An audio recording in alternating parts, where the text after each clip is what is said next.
Hello class 10th students. देखिए आज हम एक पोएम जो था है how to tell wild animals, इसको पढ़ेंगे। कि ये जो पोएम है, थोड़ा इंट्रोडक्शन देखिए क्या है। This humorous poem suggest some dangerous ways to identify wild animals. ये थोड़ा सा पोएट जो हैं वो बड़े मजाकिया तरीके से इस पोएम को डिस्क्राइब कर रही हैं। अलग अलग जो वाइल्ड एनिमल्स हैं उनका बोल बताने का तरीका ऐसा है कि आपको थोड़ी हंसी आ जाए। और पोएट का नाम है कैरोलिन वेल्स। तो चलिए हम पोएम पढ़ते हैं लाइन बाय लाइन और देखते हैं क्या क्या बातें पोएट आपको अलग अलग एनिमल्स के बारे में बता रही हैं। तो सबसे पहले है, आप इसको पहचानते ही हैं क्या ये है ना। चलिए इसके बारे में जानते हैं।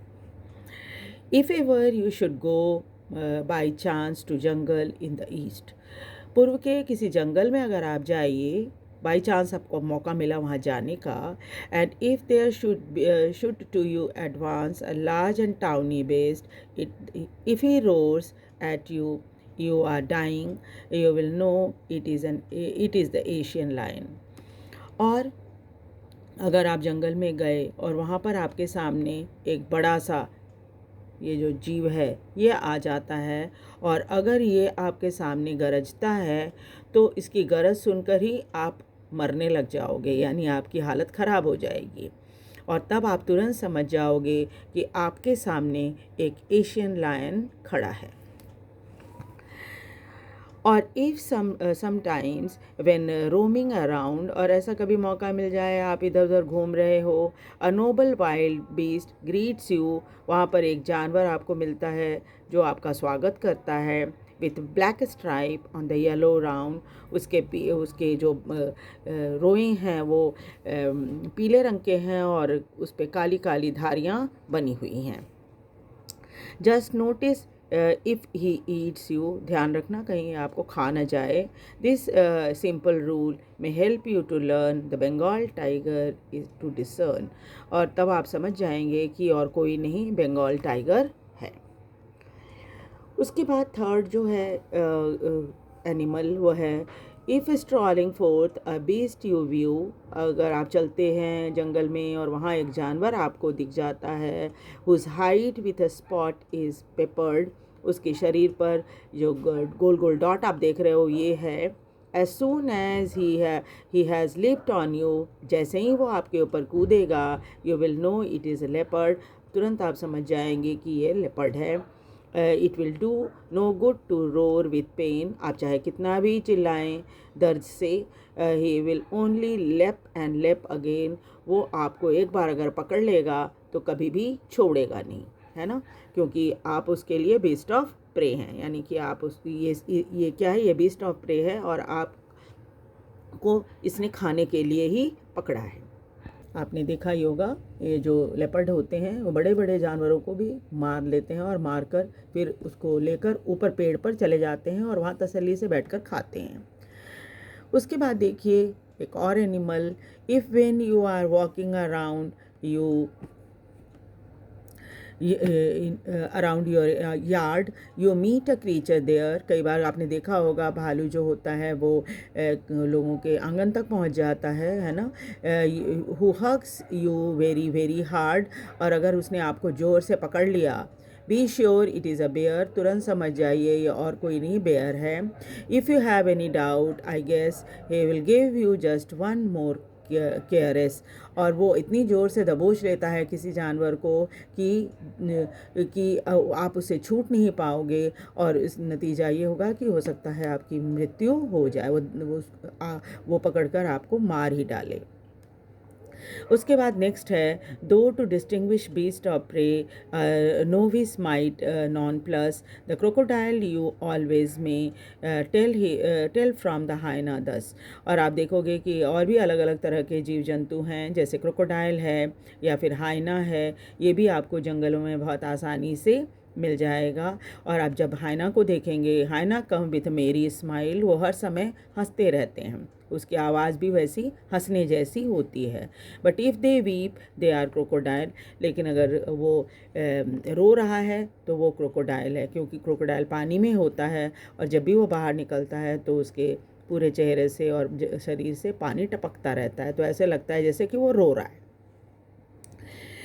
अब आगे देखिए, the true chameleon is small. आप देखेंगे कि जो कैमेलियन होता है, गिरगिट, ये बहुत छोटा सा होता है। अ लिजर्ड सॉर्ट ऑफ थिंग, ठीक वैसे ही जैसे एक छिपकली होती है।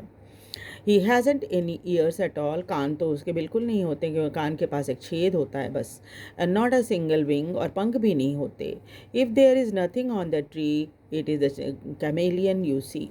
और अगर पेड़ पर नहीं है तो आपकी आंखें धोखा खा रही हैं, क्योंकि वो पेड़ पर ज़रूर है, उसने अपने जगह के अनुसार रंग बदल लिया है, इस वजह से आपको पता नहीं चल रहा कि वहाँ पर कोई जीव बैठा हुआ है। और फिर क्या होता है कि आप पहचान नहीं पाते कि उस पेड़ पर एक कैमेलियन बैठा है। तो इस तरह से क्या है, उसकी आइडेंटिटी आपको नहीं मिल पाती, पता नहीं चलता आपको कि यहाँ पर कौन सा जीव है बैठा हुआ। तो ये तो थे अलग अलग जानवरों के बारे में एक ह्यूमरस तरीके से पोइट ने बताने की कोशिश की है।